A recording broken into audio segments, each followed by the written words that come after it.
How would you describe what is at stake for Mahomes and the Chiefs tonight, Teddy? Fellas, they're trying to achieve the impossible. Really, I mean, so many great teams in the past that have tried to achieve this three-peat and have failed. I mean, I'm talking about the greatest teams of all time that took over decades. You're talking the Steelers, let's go Cowboys, let's go 49ers, let's go my Patriot teams attempted to do what they're trying to do and have failed. I mean, this is ultimate respect from the greatest teams of all time that, I mean, if they walked into a room with all of these teams, we all know when they walk in the room because they're the ones that did it. They get the head nod of respect because this is something that is so hard to do. The team staying together, the players staying focused. What Andy Reid has done, if they achieve this tonight, it's the ultimate respect from the ultimate teams. No doubt. And for me, listen, I hear about Chiefs fatigue. I don't get it. Don't be sick of this. This is never going to happen again. Listen, the modern rules of football, the salary cap, rules constantly get implemented by the league office to prevent this from happening, right? They want more parity, and we have it. Again, and look at the AFC. Look at the quarterbacks that are lining up to try to get in this. This is unprecedented and incredibly special. We're obviously going to find out later today if they do it, but again, don't get tired of this. I never say never, Alex, because I remember when Tom Brady and the Patriots were making this, well, is anybody else going to be better than Tom Brady? And talking about a guy like Patrick Mahomes tonight, having that opportunity to go 3 in a row. And if there's one thing that I can say about a guy like Patrick Mahomes, you think about a quarterback as great as he is. He come in, you know, young, a little wild at times with the gunslinging, the sidearm falling down. And you always talk about as a guy ages, he needs to get better in between his ears. And that's what I've seen from a guy like Patrick Mahomes. They talked all the week about the hand the fingers coming, and they wanting the play to come a little bit quicker. I just think that I see a guy, Patrick Mahomes, for the last couple of years, guiding and leading his team the way a champion and a captain should. Yeah, I mean, that's such a great point because that's what people don't get. Yeah. This guy has it, man. He is so smart the way he plays.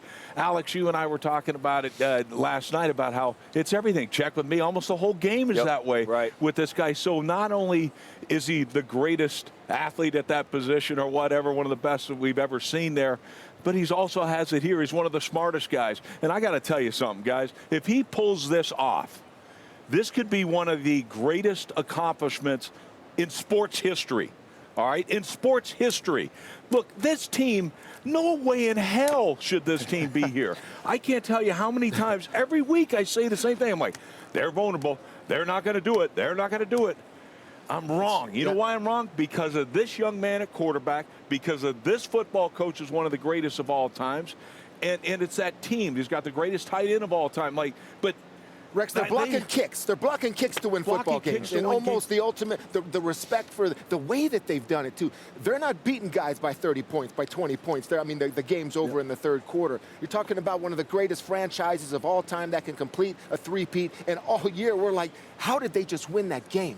You know, the players, the specific players that are all over the place away from Patrick Mahomes and the plays they have to make in crunch time, from Jones to Karlaftis to the kicker to the block kicks, everything. This team is just so special. One thing, let me make another point. One thing that I hear us sitting up here talking about is the team. I remember there was a quarterback and a coach up in New England where there was some big buzz. Well, who's responsible for the six? Is it the quarterback or the head coach? Well, I think in this organization and this team that we're going to see tonight, if they're able to pull this off, it's a team effort. And the reason why I say that, you think about over the last couple of years about the talent that they had in Kansas City, including the coaching staff. Well, what is Patrick Mahomes going to look like when they lose Eric Bieniemy? What is this offense going to look like when he doesn't have the deep shot to Tyreek Hill? What is this defense going to look like when they lose a guy like L'Jarius Sneed? Yeah. So they keep rebuilding, and the great coaches stay around. You're talking about Spags. You're talking about Andy Reid, and you were talking about what's Dave Tobe, special teams. Special teams. I got another name for you. How about a guy named Dave Merritt? All Dave Merritt's going to do, he's a secondary coach there.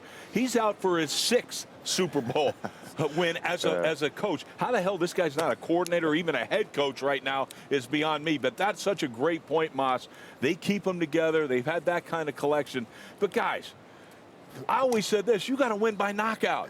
That's what you got to do. Well, they never do. They win by points. Well, you know what? It's like they still get it done, and it's just such a testament to this entire organization. I will remind anyone who needs reminding that no one knows this team better, really, in the media than Alex Smith does. You were there at the beginning of Patrick Mahomes. You played for Andy and all the rest of that. And you were telling us yesterday about what Mahomes does on Saturday night, just as an example. I think it's, Rex kind of hit on it. I think it's the biggest misnomer in sports is, Patrick, that it's recess out here. We see the improvisation and that, like, he just lets it fly. And I wish kids out there that are aspiring quarterbacks could sit in the Saturday night meeting with Patrick, and I've done it, and watch him go through the game plan, man. It is unbelievable. He has memorized every single play on the sheet, and he gets quizzed this, right? It is a response deal, and he runs through every single shift, motion, formation.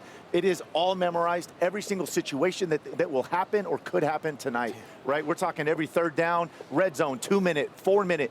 And there's a reason why he doesn't blink in these situations, because he is so prepared. He is so dialed on the details. And you talk about that 4-minute call that won the game against the Bills. I mean, they've walked through all of that the night before. The call, I mean, he has it. They don't blink again when that comes up. And there's a reason that they are so good, and he is the best with the game on the line. What mentalities does Jalen Hurts need to take into this game? Well, Sal kind of mentioned it right there. He needs to block out the noise, to be honest. The truth is, right, listen, the straitjacket comment that he made a couple weeks ago, right? I know he said it was in jest, but there's some truth to that. Jalen could do a lot more. I mean, he's extremely talented, but they're not asking him of that right now. And I've been critical of this passing game, right? I mean, they threw the ball for 65 net yards a few weeks ago in a playoff win.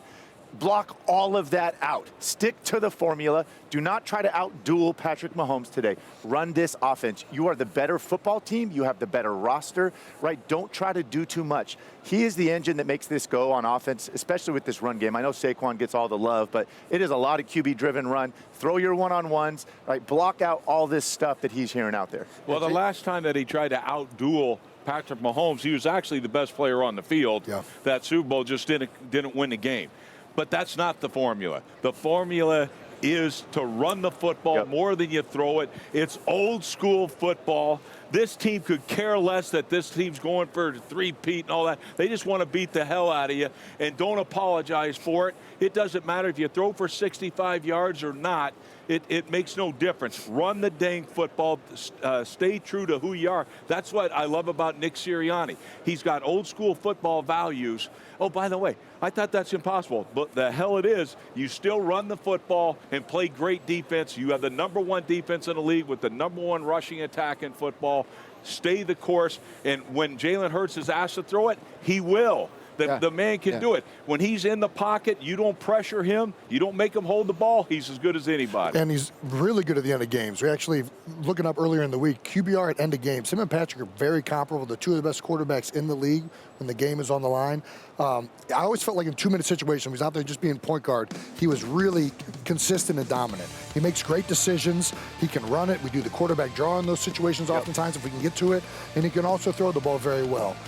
I expect Philadelphia to really exhaust all of Jalen Hurts' attributes tonight. You're going to see him run it. You're going to see quarterback design runs. You're going to see reads. And they're, of course, going to be getting Saquon Barkley involved in this. Yeah, I guess big picture-wise, like Jason's talking about how remembering that Super Bowl loss, I mean, the motivation's got to be there for this is the ultimate payback. The ultimate payback to come here, not only beat them in a Super Bowl, but beat them when they are trying to achieve something that is historic, okay? And then just being the team that finally stopped the unstoppable, all right? What other city than Philadelphia can do that? Really? I mean, they got to be sick of the Chiefs. Isn't everybody sick of the Chiefs? That's the motivation that I would have coming into this game and playing a team out there that walks around, that thinks they're better than everyone. And you know what? Well, this is the city I'm from. This is where I'm from. This is what we're going to do here. I felt it coming from you. And you feel it. I feel it still. And you know, Nick is trying to weather that. Because the reality is, like, it's always about us, right? You can't let it necessarily be about the other guys. These guys have been through so much together,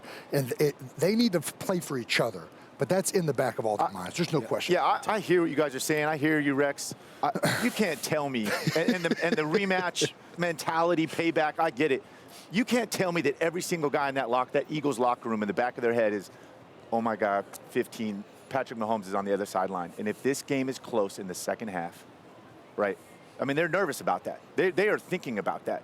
So as confident as they are, as good as that roster is, this magic, the aura of the Chiefs, right? Like this is haunting them. We just listened to a whole Cam Newton and Jalen Hurts just rehashed the entire thing, right? Like this is there. Like you can't tell me that they're like blocking this out. But I think they know they're tough enough to win by 2 touchdowns. Yeah. Really, just to bludgeon these guys, and how you beat an intellectually smart with all the motions and all these shifts. Oh yeah, you punch him in the mouth. Yeah. I mean, I feel that's what, I don't know, you would know better than me what Sirianni is telling these guys about old school block for sure. tackle. It's how you win. Absolutely. And to answer that, I mean, we played the Patriots dynasty, and I played across the field from Tom Brady, and we felt confident that we were going to win that game.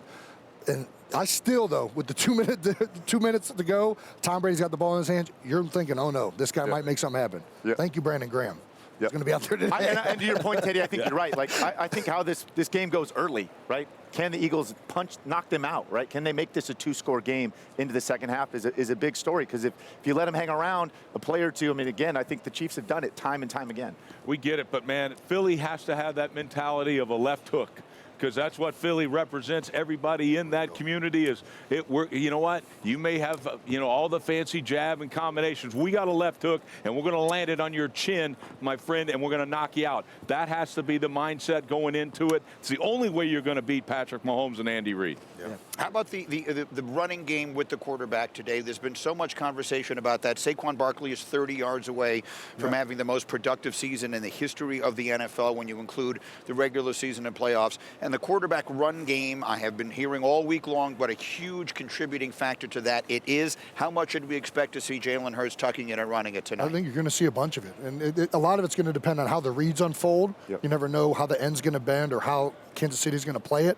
But they're going to be calling those plays, and Jalen is going to be an option to run. There are going to be probably a couple design quarterback runs where he is just running it, whether it's in draws or red zone situations, short yardage situations. So they're going to be exhausting every attribute that Jalen Hurts brings to the table, no doubt about it. A lot of what he does doesn't show up on the stat sheet, Greeny, right? Even when he's handing it off to Saquon, he's accounting for a blocker in the run game. He's reading somebody.